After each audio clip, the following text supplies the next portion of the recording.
Dispatchers help callers on the worst days of their lives. For over 25 years, we've been there.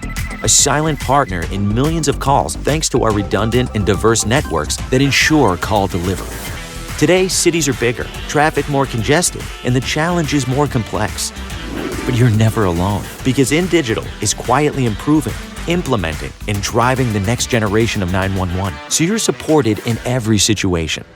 Make the switch at indigital.net. Have you ever met a 911 professional and asked, what's the worst call you've ever taken? Well, here's your answer. I heard your last breath the night you flipped your four-wheeler. I tried to call you the day you committed suicide by driving your car into a tree. Blue face, cold to the touch. I helped you with CPR after you found your infant face down, not breathing. It messed me up. I did everything I could, but it wasn't enough. You were with me from the beginning, Grandma. 27 years later, I took the 911 call when you died. How fitting to be there for me in the beginning, and I was there for you in the end. I miss you, Grandma.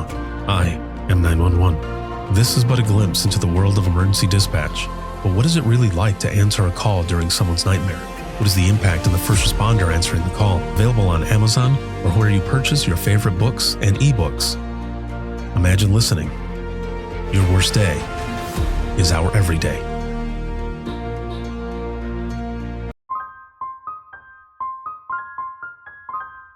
This is Jordan, and you're listening to the Code 7 Podcast Network.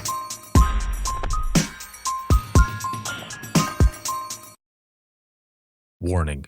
This episode contains the 3 A's of podcasting: adult content, adult language, and awesomeness. You've been warned. Yeah, I do remember my first 911 call that wasn't, an accident or a butt dial. Yeah. It was a 10-year-old kid, and it was just, I remember it, and it's so close to me because my boy was 10 at the time. And he's like, my mom's on the floor, she's not breathing, she's shaking.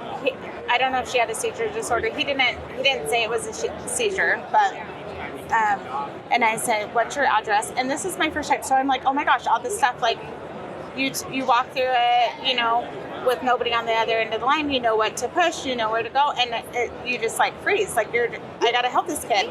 And so he's like, I say, what's your address? And he says, I don't know it. We just left because my dad was mean to my mom, and we just got our own place.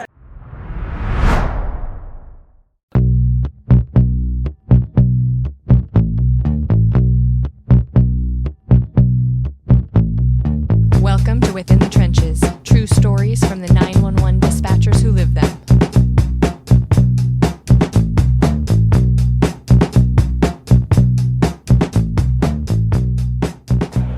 Hey, what's going on? This is Ricardo with the Code 7 Podcast Network, and this is Within the Trenches, true stories from the 911 dispatchers who live them.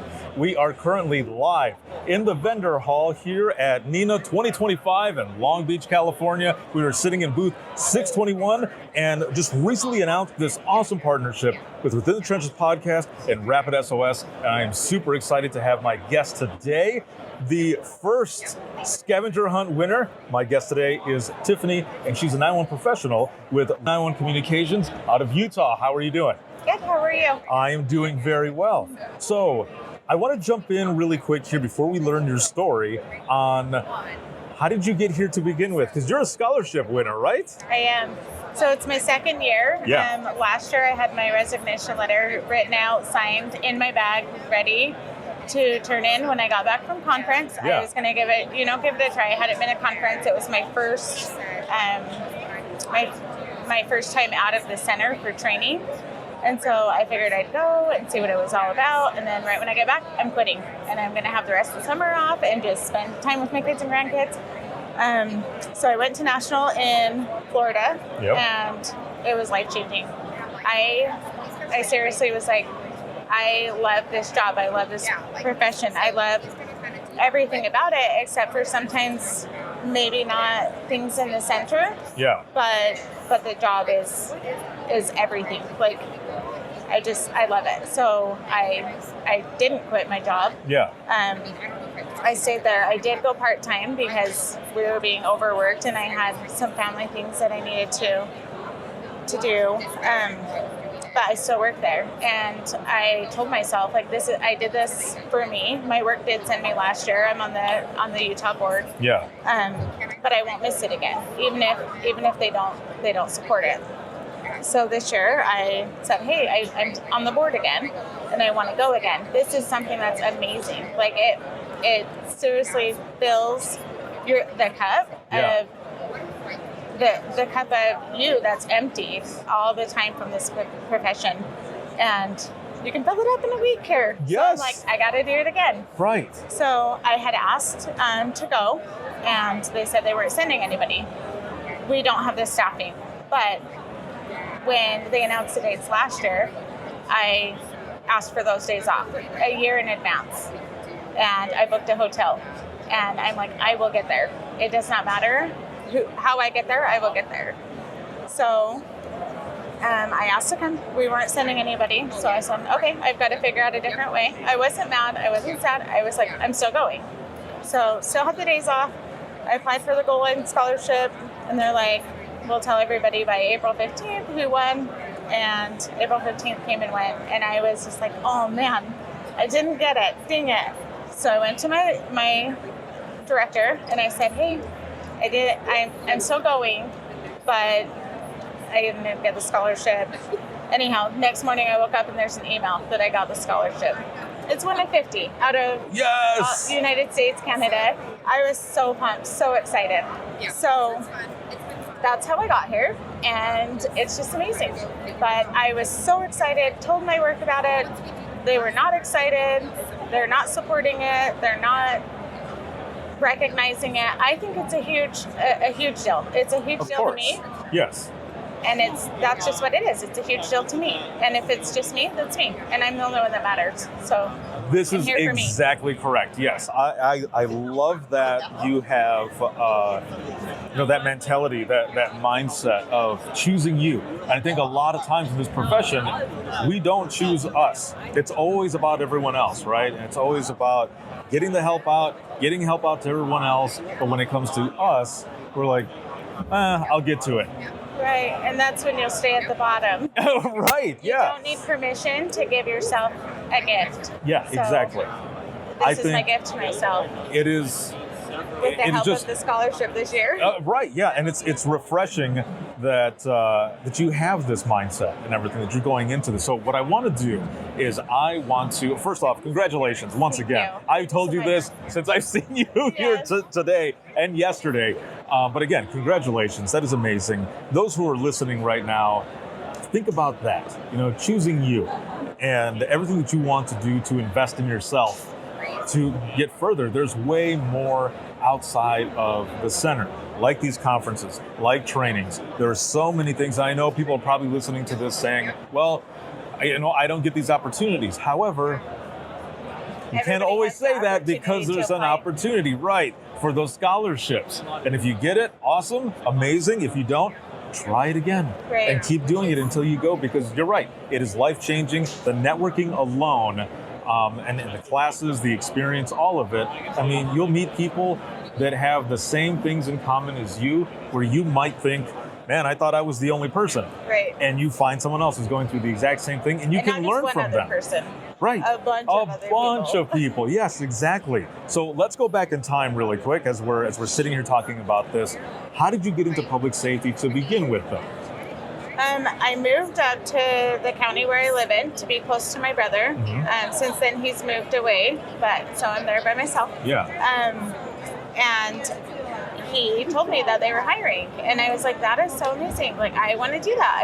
I want to do that." So I went, I applied, and I didn't get the job. I was rostered, mm-hmm. So they hired somebody else. They didn't work out within the 6 months, and I was still on the roster, and they called and they said, hey, are you still looking for a job? And I was like, hey, yes. So I went. I've loved everything about the job since I started it, but I've never fit in. I'm different in every way that you can be different in my center, mm-hmm. and that's fine. I've got thick skin. I can take whatever it is. Yeah. But I never felt like I belonged. I knew I belonged doing the job, but maybe not with these specific people. And it's a lot of teamwork. You're doing your own thing, but you have a lot of teamwork. So I was the dispatcher that I want to pick up the phone, I want to hang it up, and I want to go home. I don't want to do anything else. Like, it's just, this is a job, and this is it.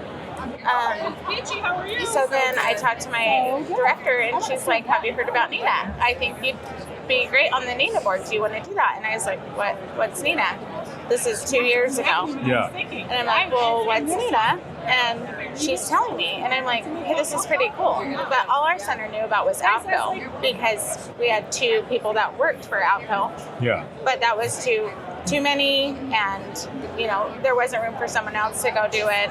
I had never been to an APCO training, never knew anything about APCO. So I was like, yeah, NENA, cool. So I applied, I get on the board. This is the first time in my career, after 6 years, that I felt a part of something, that I felt included. If you ask me right now, who's your 911 family? It's my NENA board. It's That's not awesome. the people that I work with. I love most of them, but it's my NENA board. That's who I think of. Roxy from National.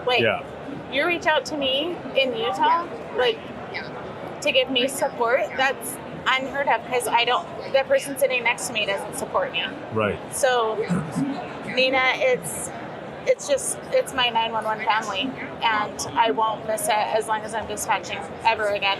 And I will stay on the board as long as I can. I may not be able to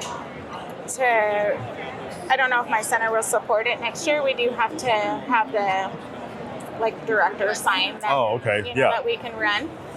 And if I don't, maybe I won't work there anymore. Maybe I'll find a different way to. I want to stay involved with NENA. It's literally changed. Not just my work life either. There are things here at this conference that have changed my personal life, and it's See, and those are some of the amazing things that, as they say, is the gift that keeps on giving, right? Yes. So you've got all of that. You get into it. So you've been doing this for 6 years? 8 years now. 8 years now? Yes. Okay. This is my second year on the board. What was it like when you first started out? For those who are listening right now, if you can kind of paint the picture for them, you are walking in that first day into dispatch. Now, did you get to do a sit-along in the beginning or no? No. So you just, and green, just going in. Yep. So 35 years old. So you walk in, what are you seeing? How many people are on the floor? Are there tons of monitors? Are you feeling overwhelmed? Are you asking yourself, can I do this? Tell me what is running through your mind as you're walking in that first All day. of that. For a whole year. For a whole year. Day. Yeah, well, yeah, no, for real, I yes. feel like I could do this till I hit my year. And then I was like, wait, I can do this. It was just I don't know what it was, but after that year. So I don't know if it's you're on probation for a year, or I don't know what it is, but after that year, it's like, oh, hey, this is me, I can do it. Other than that, we had people that were like, we're not going to learn your name for a year. You have to stick around a year. You can't do this. You can't do that. I would get excluded from lunch orders when people are in the room. Hey, do you want this? Do you want this for lunch? Do you want this for lunch? Completely skip over me. Go to the next person. Do you want this for lunch? The only time I would be included is if I offered to go get it for them. Do you know what I mean? Yeah. And I was like, okay. Stuff like that, racial jokes, and nothing was done about it. It was just oh, that's how we are. That's how that person is. You've got to have thick skin. I can't believe I survived, but I did. So you know what? I get it. I've got a good sense of humor. I've got thick skin as well, but there are some times when it goes from humorous to bullying, you know, and then you're like, well, what am I supposed to think now? So, and it's in every dispatch center where they have a version of that. Yeah. So, well, I took a class the other day, and this lady, we're writing all the things that are about our center, and I'm cliquey and judgmental, and some things like that. Not everybody at my center is, but it's there. Yeah. And this lady goes, "Oh my gosh." And she goes, "Ours is like a family." And I said, "So is ours, but you don't know how my family is, right?" But she's like, "Ours is a family. We babysit each other's kids. We take care of each other's pets. We take each other's kids here and there. Everybody loves everybody." And I was like, I sat there for a second, how would that be? That would be so amazing for the only stress from the center to be the stressful job that you signed up to do. Right. Yeah. But for me, my stress has never been about the job I do. It gets stressful. Right, of course. But like hurt, pain, like stuff that you carry with you, it hasn't More so been the environment that you're in. Environment. Oh That's man, crazy. And that sucks because there are places that are like that all over the place, and people are leaving. And I think so in this class that I teach on communications, I tell people, and I'm a firm believer of this, if the short staffing issue, we are going to be the ones to fix it by building that culture where people feel actually welcomed, acknowledged, and all this other stuff, Right. where people actually want to stay, Right. where people actually give a shit. And and people that are in there, they're like, yeah, no, we feel the same way, but how do you do it? And it's like, by talking to each other, by learning from each other. I mean, it's all over the place. So when you first started out, you go through your training and everything, do you remember some of the earlier calls that you took, whether it be your first call or just some of those earlier calls that you took in the beginning? Do you remember any of those? I do. I can remember some of the voices I heard my first year. I can't remember the password I use every day, but I can remember some of the sounds and some of the voices, and sometimes it just takes me right back to that call. Yeah. And it's like, I don't know why the brain does that. It's not very nice, but it happens. Triggers. Yes. Yeah. I can, yeah. So are there any that you're able to share as long as you feel comfortable? Oh, let's see. Or even a call that has stuck with you? And it doesn't have to be a very hard call. It could be a save, it could be a powerful call, something that you took that, or even something that you're proud of, or something that's been rewarding in dispatch with some of the calls that you've taken. Yeah, I do remember my first 911 call that wasn't, an accident or a butt dial. Yeah. It was a 10-year-old kid, and it was just, I remember it, and it's so close to me because my boy was 10 at the time. And he's like, my mom's on the floor, she's not breathing, she's shaking. I don't know if she had a seizure disorder. He didn't say it was a seizure, but, and I said, what's your address? And this is my first time, so I'm like, oh my gosh, all this stuff, like, you walk through it, with nobody on the other end of the line, you know what to push, you know where to go, and you just like freeze, like I gotta help this kid. And so he's like, I say, what's your address? And he says, I don't know it. We just left because my dad was mean to my mom, and we just got our own place. And I was like, okay, can you get a piece of mail? He's like, there's a magazine. I'm like, what's the address? I was so focused on putting in the call. I'm not looking at the maps and everything else. He tells me the address, send out units, and it's a magazine she brought home from work. At the same time, they're going to the wrong place. That ever since then, I was like, I've got to get this right. So she got help. It was a seizure. She was okay, but it was just that was stressful to me. Of course. I'm like, what if this happened and we were alone and this happened, and yeah, like, so you just got to use all your tools. And I learned that very early on from that part. Yeah, it's very nerve-wracking when you're going through. I remember when VoIP phones first came into play, and it was something similar where it was a domestic. Somebody had called in. I verified the information on the screen a couple times, and they're like, yeah, that's the address. But when people are calling in, they're not fully thinking, what's going on. They're just kind of like, yeah, exactly, like you said, yeah, that's it. Well, the officers are halfway there. And it turns out, like, it finally clicked because I said the address again. I was like, these are the cross streets. They're like, wait, what? Like, no, we moved from there months ago. This is the actual address. This is that address is what's on the screen. And I said, well, yeah, you have to actually call that company to tell them. It's not like a landline. And they're like, oh, no. So everyone had to whip it around. And, of course, it was on me. It was like, well, why didn't you get there? I was like, no, I did. You can listen to the tape. That's why there's recordings. But, yeah, there are nerve-wracking moments like that. So out of these 8 years, with everything that you've been doing in the 911 profession, how do you feel the profession has changed you? A lot. Yeah? It's changed me a lot. I'm less of a people person than I used to be. Uh-huh. I see the bad. I see the bad in everyone. And before I worked there, I didn't. And so now I'm like, oh, I don't want my kids to do this. I don't want my grandkids to do this. My son's like, hey, I'm going to go to the lake with my buddies. I'm like, no.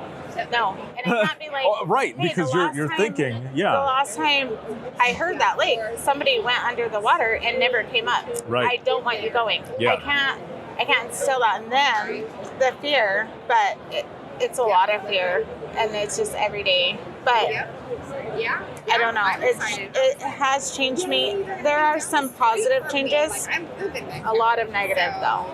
Yeah, there are definitely, there can be a balance, right? But yeah, sometimes the negative outweighs the positive in the sense of, yeah, you're like hyper aware and focused on things that could happen because of the phone calls that you've taken, the things that you've heard.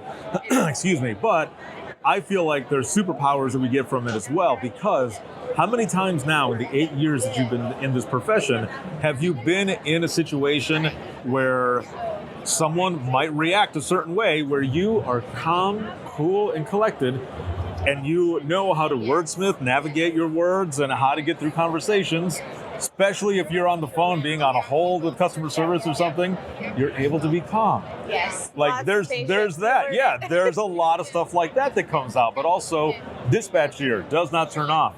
So it's a gift and a curse. Conversation. I know, yeah, the ones that are in front of us. Yes. Yeah, I had someone in class last week in Texas.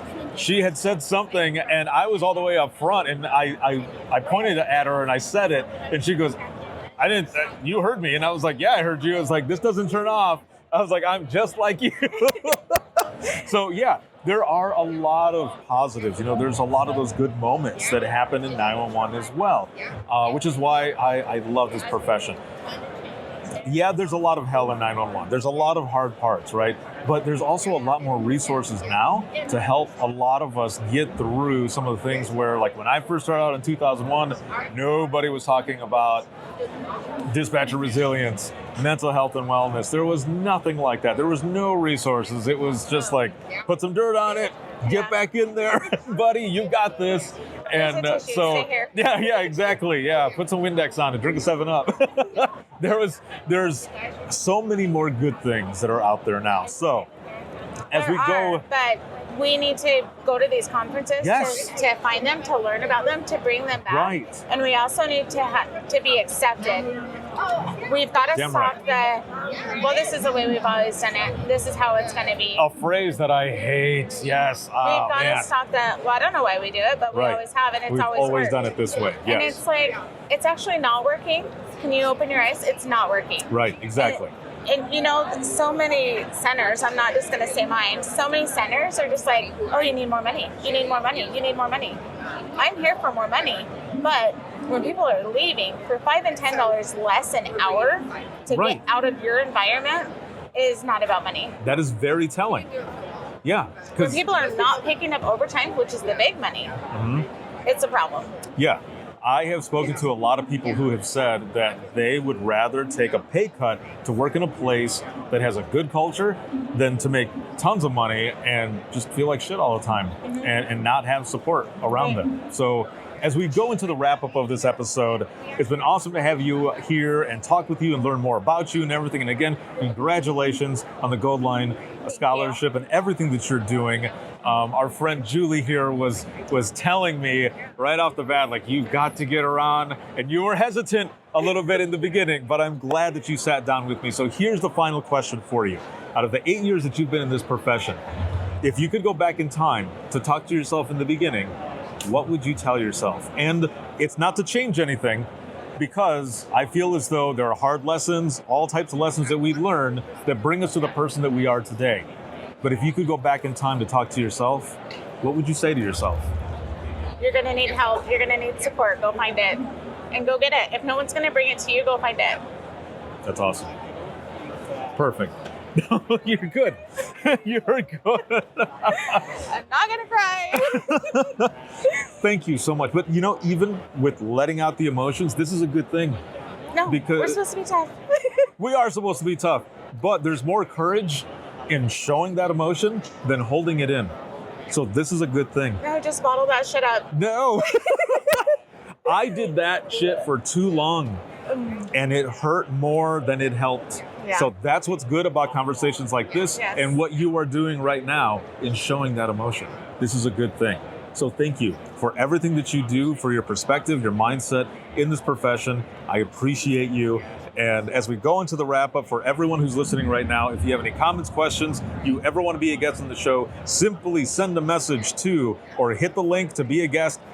Go to links, that's linkswith2eyes.co/IAM911. You'll find everything on there. This episode has been sponsored by InDigital, a leader in next-gen core services. And once again, shout out to Rapid SOS for our partnership that we have going. There's a lot more to come, so make sure to listen for that. And you can listen to this 24/7 on Apple Podcasts, iHeartRadio, Spotify, your favorite podcasting app, and withinthetrenches.net. Have a good one, everyone, and we will see you all in the next one. And scene. Yay! Oh, thank you.